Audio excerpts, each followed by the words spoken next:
অনেকদিন ধরেই বিশ্বের শীর্ষ ধনী ব্যক্তির জায়গাটি দখল করে আছেন প্রযুক্তি জায়ান্ট ইলন মাস্ক। টেসলার প্রধান নির্বাহী হিসেবেই তার সম্পদের পরিমাণ $273 বিলিয়ন। এ তো গেল একটি প্রতিষ্ঠানের সম্পত্তি। মহাকাশ গবেষণা প্রতিষ্ঠান স্পেস এক্স এর মালিকও তিনি। সম্প্রতি এই প্রতিষ্ঠানের শেয়ার বিক্রি পরিকল্পনা করছেন মাস্ক, যা সত্যি হলে আরও $841 বিলিয়ন যোগ হবে তার ব্যক্তিগত সম্পদের ভাণ্ডারে।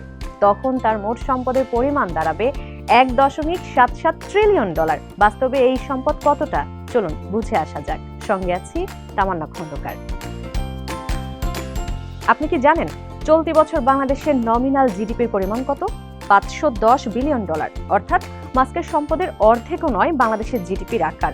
আবার আরো সহজ করে বলা যাক, এই সম্পদের পরিমাণ এতটাই বেশি যে মাস্ক যদি প্রতি ঘন্টায় $10 লাখ করেও খরচ করেন, তারপরও এর সম্পদ খরচ করতে সময় লাগবে 1 শতাব্দীরও বেশি।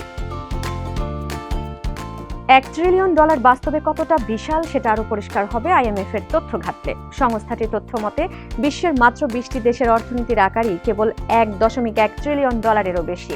বাকি অধিকাংশ দেশের অর্থনীতির মূল্যই মাস্কের সম্ভাব্য সম্পদের চেয়ে কম।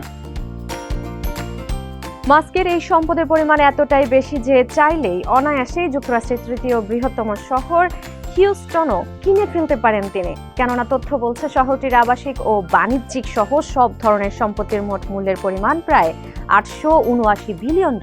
অর্থাৎ শহরটি কেনার পরও যথেষ্ট অর্থ হাতে থাকবে মাস্কের। তাছাড়া 1 বছরে নতুন যত গাড়ি কেনে মার্কিনীরা, সে সবের অর্থ চাইলে একাই দিতে পারেন মাস্ক। কেননা গত বছর এই গাড়ি কেনার পেছনে যুক্তরাষ্ট্রের খরচ হয়েছে মোট $789 বিলিয়ন।